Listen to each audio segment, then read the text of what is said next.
부호의 왕.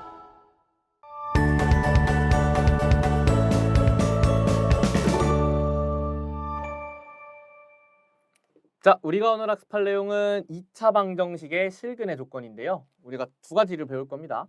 하나는 실근의 부호에 관한 내용이고 두 번째는 실근의 위치에 관한 내용이에요. 자, 실근의 부호를 먼저 보도록 하겠습니다. 우리가 어떤 2차 방정식이 주어져 있다고 할게요. ax제곱 플러스 bx 플러스 c는 0이라는 이런 2차 방정식이 주어져 있습니다. 그때 이 2차 방정식의 근을 한번 알파랑 베타라고 해볼게요. 자, 첫 번째 보면요. 두 근이 모두 양수일 조건이에요. 자, 일단 양수라는 거는 허근은 아니죠. 허근은 우리가 부호를 따질 수가 없어요. 그래서 일단 실근을 갖기 위해서 판별식이 0보다 크거나 같다는 조건 필요하고요. 두 근을 알파랑 베타라고 했는데 두 근의 합은 양수와 양수를 더했으니까 당연히 양수죠.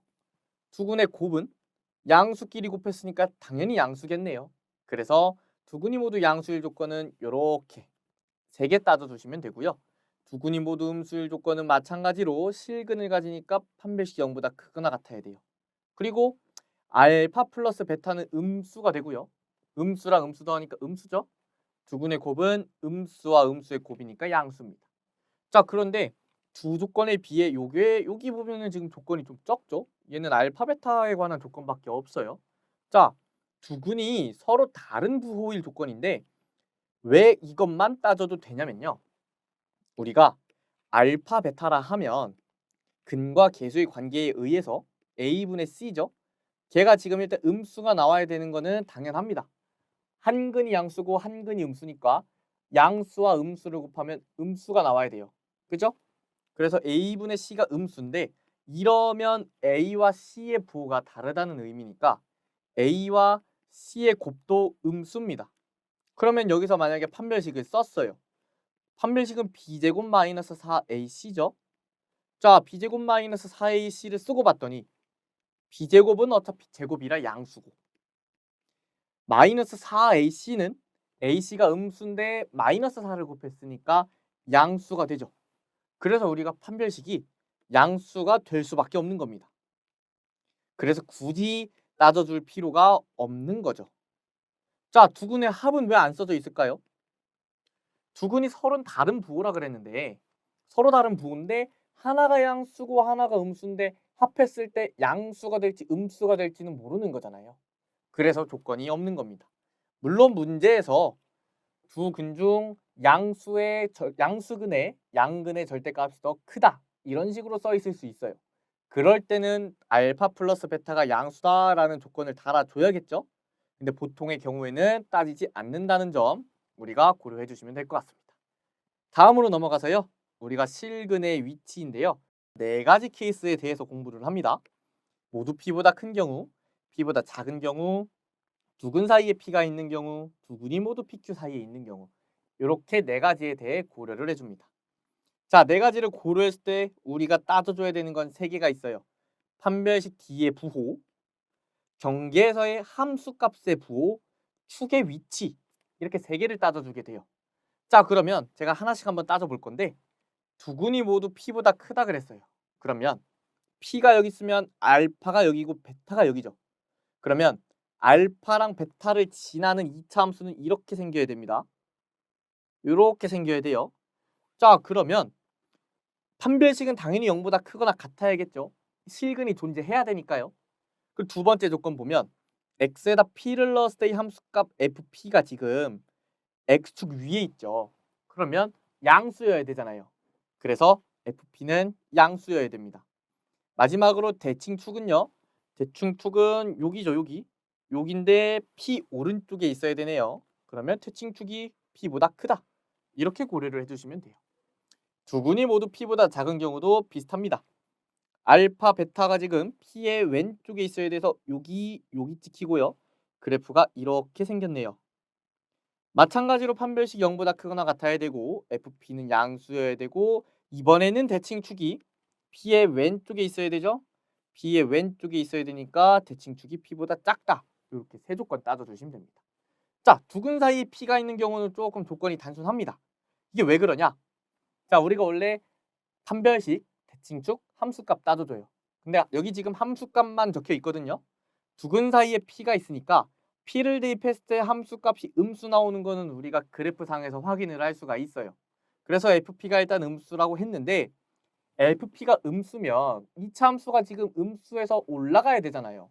그러면 어쩔 수 없이 X축과 만나는 점이 생길 수밖에 없습니다. 그러면 실근이 존재한다는 소리죠. 자연스럽게 실근이 존재하니까 굳이 판별식을 따지지 않아도 되는 겁니다. 대칭축은요? 대칭축은 우리가 P에 왼쪽에 있냐 오른쪽에 있냐를 따져주는데 두근 사이에 P가 있는 거는 대칭축의 위치가 P 왼쪽에 있든 오른쪽에 있든 상관이 없어서 이것도 따져주지 않아요. 그래서 그렇게 두근 사이에 P가 있다는 조건은 조금 특별하게 조건이 하나밖에 없으니까 얘는 알아두셨으면 좋겠고요. 이렇게 따로 알아두셨으면 좋겠습니다. 자, 마지막으로 두근이 모두 PQ 사이에 있다 그랬는데요. 우리가 P라는 점이 여기 있고 Q라는 점이 여기 있으면 알파랑 베타가 여기 사이에 있어야 되겠죠? 그럼 마찬가지로 판별식 0보다 크거나 같아야 되고요. FP를 넣으면 양수여야 되고 FQ를 넣으면 양수여야 돼요. 대칭축은 P보다는 크고 Q보다는 작아야겠네요. 그렇게 해서 우리는 항상 세 가지 조건을 따져준다는 점 명심하시고 우리가 관련된 예제 2개 풀면서 이번 시간 마무리하도록 하겠습니다. 첫 번째 예제는요. x의 제곱 마이너스 2a의 x 플러스 4a 마이너스 3이 0이라는 2차 방정식이 있는데 두근이 1보다 크다고 할게요. 자, 그러면 제가 3개 따져줘야 된다 그랬어요. 일단 판별식 따져줘야 되고요. 두 번째는 추계방정식 따져줘야 되고 세 번째는 함수값 따져줘야 돼요. 그러면 판별식 먼저 따져줄 건데 여기서 우리가 판별식 D를 짝수니까 4분의 D로 계산을 해주면요. A의 제곱 마이너스 4A 마이너스 3입니다. 얘가 0보다 크거나 같아야 되고요.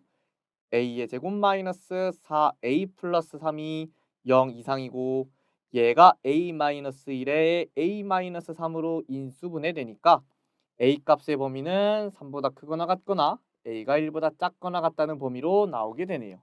일단 요거를 만족을 해야 됩니다. 자, 추계방정식 따져줄 건데요. 우리가 추계방정식 x는 마이너스 2a분의 b와 같죠.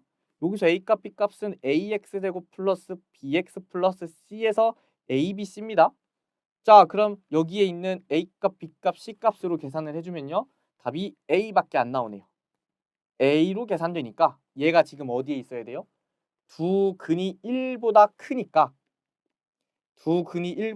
추계방정식도 1보다 커야 되는 겁니다. 자, 그래프 그리면 이렇게 생긴 거죠. 1이 여기 있어요. 그럼 이렇게 생겼어요. 그럼 축이 여기 있는 거죠. 축이 1보다 커야 됩니다. 그래서 a가 1보다 크다라고 나오고요. 함수값은 f에다 1을 대입하면 되겠네요. 요거를 fx로 두는 겁니다. 요거를 fx로 두면 f1의 값은 그럼 양수네요. 그러면 f1의 값은 1-2a 플러스 4a-3인데 얘가 양수니까 2a는 2보다 크고요. a는 1보다 큽니다.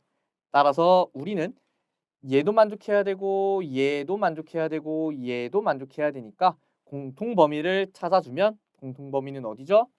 a가 1보다는 크고 3보다는 작거나 같다. 이렇게 공통범위 찾아주시면 됩니다. 자, 예제 하나 더 풀 건데요. 이번에는 두 번째 예제는